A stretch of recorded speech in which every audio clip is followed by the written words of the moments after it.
안녕하세요. 딜리전스 마이클입니다. 오늘 또 새롭게 또 새로운 편을 만들었는데요.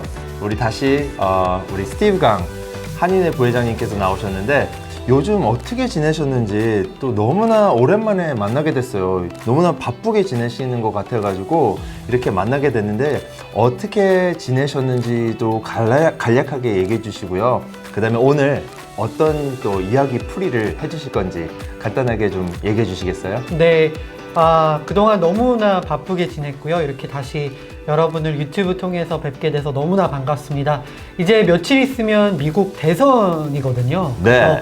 굉장히 이제 본업도 충실을 하지만 선거 관련해서도 굉장히 발빠르게 움직이고 있어서 그렇습니까? 굉장히 바쁘게 지내고 있었습니다. 네. 그것도 있었지만 또 센서스로 텔레비에서 엄청 자주 보이시던데 한인타운의 라이징 스타 같아요. 감사합니다. 제가 또 이제 그 한인 커뮤니티 센서스 참여를 위해서 네. 제가 그 한인 커뮤니티에 특히 이곳 남가주에 위치해 있는 한인 커뮤니티 대표를 해서 네. 센서스 캠페인을 제가 리드를 했습니다. 그래서 네. 또 많은 분들 하셨죠? 이제는 뭐 끝났지만 네. 좋은 결과 저도 기대하고 있습니다. 기대하고 있습니다.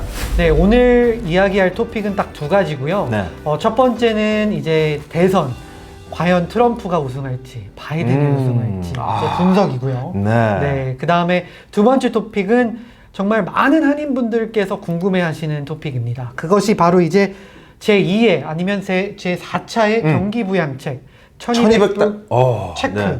또는 EDD나 unemployment에 600불 추가 네. 된다는 말이 너무 진짜 궁금합니다. 몇 달 전부터 나왔는데 과연 이게 선거 전에 마무리가 될지 네, 이거 두 가지 네. 얘기를 하도록 하겠습니다. 그러면 바로 시작할까요? 큐! 큐!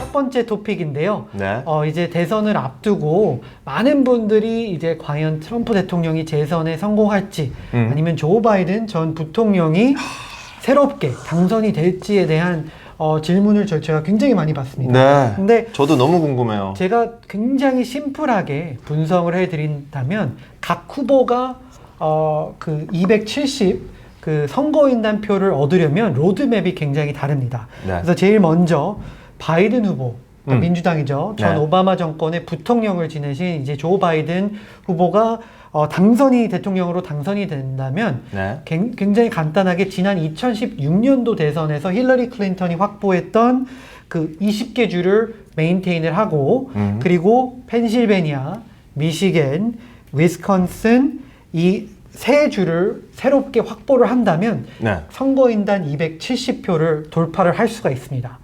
반대로 트럼프 대통령은 굉장히 그 로드맵이 복잡하고 힘든데요. 왜냐하면 네. 그 민주당 같은 경우는 이곳 캘리포니아나 선거인단이 많은 표가 많은 캘리포니아 그리고 또는 뉴욕 이런 인구가 밀집 지역을 확보하고 있는데 네. 반면에 이제 트럼프 공화당은 이 작은 주들 있잖아요. 노스다코타, 오하이오, 뭐 이런 곳들에 더 이제 그 힘이 세기 때문에 네. 그것들도 중요하지만 선거인단 표가 작습니다. 그렇기 때문에 에러가 있어서는 안 되거든요. 그래서 가장 트럼프 대통령이 그 가능한 로드맵은 그 펜실베니아, 플로리다주를 must win입니다. 꼭 그 이겨야 되고요. 네. 그 다음에 거기에 노스캐롤라이나, 아리조나주, 조지아, 오하이오 이렇게 4개를 추가로 이긴다면 네. 100% 당선. 네. 근데 중요한 점은 네. 펜실베니아나 플로리다 이 두 주를 절대로 패배해서는 안 돼요. 한 주만 다른 주들 다 당선이 되고 우승하고 펜실베니아나 플로리다 중에서 한 곳이라도 실수해서 패배한다면 트럼프는 어렵다. 재선 실패. 네. 이거라고 보고요. 또 마지막으로는 그 많은 분들이 특히 트럼프 지지자분들이 저한테 그래요. 네. 지난 2016년도에 네. 저도 그랬지만 많은 민주당 그리고 미디어가 힐러리 클린턴이 99.9%로 이긴다. 여론조사 그렇게 나왔고 하지만 샤이 트럼프 유권자들이 우르르 나와서 특히 크리스찬 유권자들이 많았죠. 네. 많이 나와서 당선되지 않았냐. 네. 물론 일리 있는 말씀이십니다. 네. 하지만 네. 이번에는 힐러리 클린턴 후보가 아니고요. 조 바이든 후보고. 그렇죠. 그리고 그 당시에 있었던 샤이 트럼프 지지자들이 지금보다는 많이 줄어들었습니다. 그래서 제가 보기에는 물론 변수는 있을 수는 있지만 그렇죠. 충분히 조 바이든 후보가 큰 표 차이로 당선이 될 것이라고 저는 예측을 하고 있습니다. 네네네.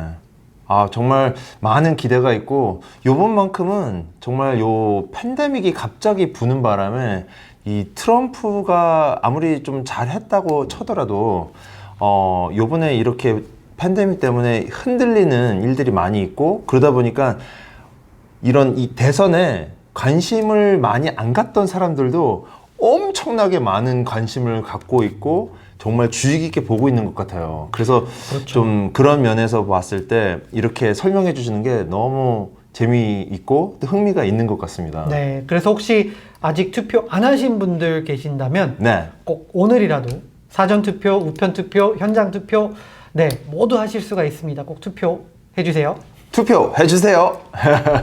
특히 펜실베니아랑 플로리다는 아까 말씀하셨듯이 트럼프가 꼭 이겨야 한다는데 요 캐릭터를 간단하게 뭐 설명해 줄 수 네. 뭐 흥미로운 플로리다를 오케이. 생각하면 뭐 네. 선샤인이나 바닷가, 아름다운 뭐 해변, 뭐 모델들 뭐 이런 게 생각이 나잖아요. 휴양지. 그렇죠.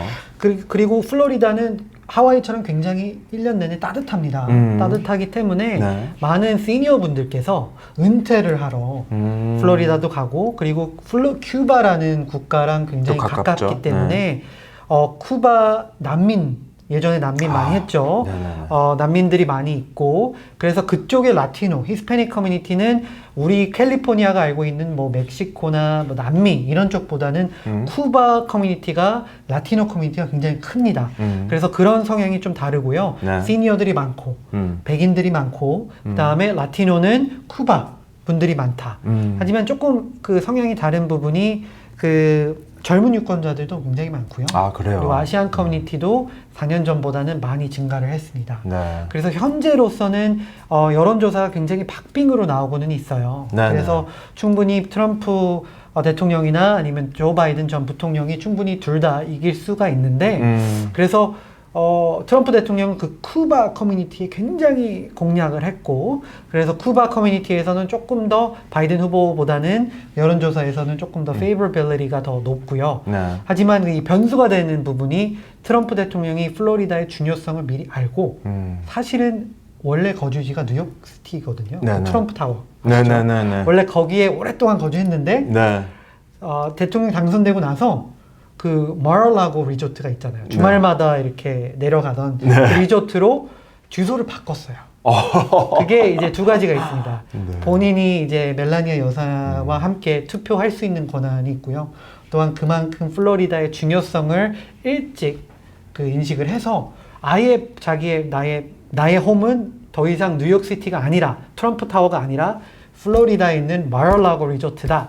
라고 이제 땅땅땅 했습니다. 그래서 이제 올렸기 때문에 그만큼 했고요. 네. 펜실베니아 완전 성향이 좀 다르죠. 펜실베니아는 굉장히 좀 마이닝 커뮤니티도 있고요. 뭐 거기에 필라델피아의 큰 대도시도 있지만 네. 그 특히 그 rural 그 시골 커뮤니티에서는 네. 아직도 manufacturing job이나 아니면 blue collar나 여러 가지 이곳 캘리포니아나 플로리다와 다른 상황이 있습니다. 그래서 지금 그 캠페인 그를 보면 조 바이든 같은 경우는 그 펜실베니아의 중요성을 미리 인식을 해서 네. 본인의 캠페인 헤드쿼터 본부를 필라델피아에 설립을 했고 네. 메인 헤드쿼터가 펜실베니아 주가 있습니다. 그리고 바이든 후보가 사실 그 지금 홈 주는 델라웨어 굉장히 작은 주지만 네. 본인이 태어난 곳은 스크랜튼 그 굉장히 시골 그 펜실베니아에 있는 그 지역이기 때문에 네. 지금도 캠페인 트레일에서는 나는 그 스크랜튼 보이입니다. 네. 저는 펜실베니아에서 강조를 하고 있죠. 네, 네. 강조를 하고 있기 때문에 네. 굉장히 그 메시징이나 이곳 캘리포니아, 뭐 뉴욕 이런 대도시보다는 조금 더 그런 마이크로 타겟팅을 통해서 그런 rural voter, manufacturing, blue collar, 네. 좀 미들 클래스 그런 메시지를 굉장히 타겟팅을 하고 있습니다. 그래서 네. 양쪽 캠페인도 그거에 따라서 지금 펜실베니아 20명의 그 선거인단표, 그리고 플로리다 29개의 이제 선거인단표. 네. 그래서 총 270표를 확보하는 후보가 당선이 됩니다. 이 대선이 정말 너무나도 중요한 것 같아요. 다시 트럼프가 재선이 되느냐, 아니면 조 바이든, 카멀라 하리스가 새롭게 시작을 하느냐. 정말 박빙입니다. 진짜 박빙입니다. 정말 박빙입니다. 네. 하지만 데이터를 보면 뭐 가장 기본적인 거는 네바다주나 그 아리조나주만 봐도 4년 전과 성향이 완전히 바뀌었어요. 왜냐하면 저희가 있는 캘리포니아 같은 경우는 뭐 텍스가 너무 높고 그렇죠. 너무 비즈니스 환경이 너무 어렵다고 해서 한인 비즈니스 하시는 분들도 아리조나 또는 네바다주로 많이 이적을 했어요. 이주했죠. 특히 텍사스도 라스베가스. 그렇죠. 네. 그래서 네바다주도 아시안 또한 라티노 커뮤니티가 4년 전보다 많이 증가를 했어요. 그게 무엇을 이제 뜻하냐라고 네. 보면 라티노나 아시안 커뮤니티가 증가를 하면 그만큼 진보 성향을 가진 유권자들이 더 많아졌다는 거예요. 네. 그러니까 네바다주도 더 이상의 그 백인 유권자들이 꽉 잡고 있는 주가 아니라 이 소수인계 네. 커뮤니티도 충분히 많고요. 그리고 아리조나도 플로리다로 비슷하게 리타이어먼트 커뮤니티가 굉장히 큽니다. 아, 그렇습니까? 네, 그래서 아시안 인구도 많아졌고요, 라티노 인구도 많아졌고요. 그래서 아리조나 주는 이제 그동안 뭐 공화당 텃밭이라고 불리고 많은 분들이 존경을 하는 존 맥케인 전 연방 상원의원의 홈스테이이긴 하지만 네. 지금은 이러한 그 소수인 커뮤니티가 커졌기 때문에 네. 더 이상 뭐 100% 이제 공화당을 지지한다라고 그렇죠. 할 수는 없습니다. 그렇죠. 네. 너무나 흥미진진하고 이런 얘기할 때 스티브 강 정말 이 열정이 불타오르는 게 느껴집니다. 저는 옆에 있는데 머리에서 막 불이 막 이렇게 타오르는 게 막 느껴질 정도로 열정을 막 엄청 느껴지고 있는데 여러분은 어떠신지 모르겠어요. 네. 그러면은 이 대선에 대해서는 이렇게 여러분들하고 정리라고 보기에는 좀 그렇고 이렇게 말씀을 드리고요. 다음에 정말 더 흥미진진한 다음 경기부양책 어떻게 될 것인지 예측을 해주신다고 하시는데요. 네, 사실 몇 달 전부터 경기부양책, 스티뮬러스 빌이 뭐 통과된다라고 뭐 48시간 안에 네. 된다, 이번 주에 된다, 말에 된다 네. 이런 얘기가 너무나 많았습니다. 특히 유튜브에서 각종 그 전문가들이 나와서 뭐 CPA나 뭐 변호사가 나와서 뭐 상원이 통과된다, 정말로요. 이렇게 말을 했는데 지금까지 전혀 무브멘트가 없었습니다. 그래서 제가 그 뭐 대선만큼 질문 많이 받는 질문 중 하나가 네. 과연 선거 전에 대선 선거 그 치르기 전에 하원, 연방 하원 상원에서 네. 제2의, 제4의 4차의 경기부양책 법안이 통과가 될 건가요? 라는 질문이 굉장히 많이 듣는데요. 네. 많이 주시는데 심플 앤서는 no, 안 됩니다. 네, 선거 전에는 불가능하고요. 네. 몇 가지 이유가 있습니다. 네. 가장 그 큰 이유는 일단 최근에 연방 상원에서는 새로운 대법관을 인준을 했죠. 네, 통과시켰습니다. 네. 그리고 나서 메카놀 이제 공화당 원내대표가 11월 9일까지 상원을 약간 리세스를 했어요. 이제 휴정으로 들어갔기 때문에 네. 더 이상의 상원에서는 비즈니스를 뭐 10월 9일까지는 할 수가 없어요. 그러니까 불가능하게 됐고, 아무리 하원이 낸시 펠로시 이제 민주당이 이제 컨트롤을 해서 경기부양책을 통과한다고 해도 네. 상원이 없기 때문에 이게 불가능해졌고요. 네. 그리고 지금 민주당이나 공화당 사이에서 그 경기부양책에 관련된 그 금액이나 네. 아니면 뭐 대상자나 여러 가지 그 디테일의 그 합의가 안 됐기 때문에 네. 지금으로서는, 그리고 선거 다음에도 좀 빨리 되기에는 좀 불가능한 시츄에이션을 보입니다. 네. 근데 저희가 받기는 받는 건가요? 네. 왜냐면 워낙 요즘 그 내셔널 데트가 너무 올라가서 말만 나오다가 없어지는 건 아닌지 그런 우려도 좀 있거든요. 사실 뭐 1200불 제2의 뭐 체크나 네. 많은 분들 받으셨죠. 미국에 거주하신다면 1200불 체크나 또한 뭐 EDD 실업수당에 뭐 300불이나 600불 네. 뭐 이런 추가 금액은 공화당, 민주당 둘 다 동의하는 부분이에요. 그래서 네. 언젠가는 그게 통과가 되는데 네. 문제가 뭐냐? 네. 그 중간에 다른 디테일입니다. 예를 들면 뭐 민주당에서는 뭐 이제 로컬 정부, 뭐 시정부, 카운티, 주정부 이런 정부의 지원금을 더 큰 금액으로 지원을 해야 된다라고 주장을 하고 있고 반대로 공화당에서는 아니다. 지금 우리가 충분히 뭐 주정부, 카운티 정부, 시정부에게 돈을 많이 알로케이트를 했다, 배정을 했다. 더 이상 뭐 이렇게 큰 금액은 필요 없다. 그래서 그거에 좀 차이가 좀 크고요. 그 다음에는 뭐 여러 가지 법적인 절차 그리고 또 이 그 부양책에 대한 대상 누구냐 그리고 가장 큰 이슈는 민주당은 그 서류 미비자 들에게도 어느 정도의 지원을 해줘야 된다. 반대로 공화당에서는 안 된다. 시민권자, 뭐 영주권자, 뭐 이런 거에 합법적으로 돼야 된다. 이런 것들이 아직 그 남아 있기 때문에 이게 하루 이틀 안에 이게 통과될 것 같지는 않고요. 여러 가지로 되게 민감한 얘기가 많이 있고 또 남은 얘기도 그런데요. 진짜 다음 주 화요일이죠.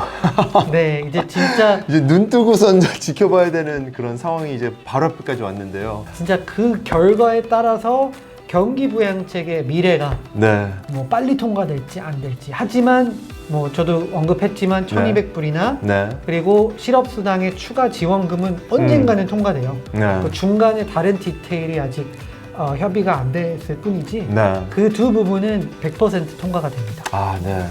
저희들 많이 어렵죠. 비즈니스도 어렵고 많이 이 리테일 비즈니스도 어렵고 레스토랑도 어렵고 정말 어려운 일 많이 있는데 여러분들 모두가 좀 잘 풀리기를 잘 헤쳐나가시기를 정말 바랍니다.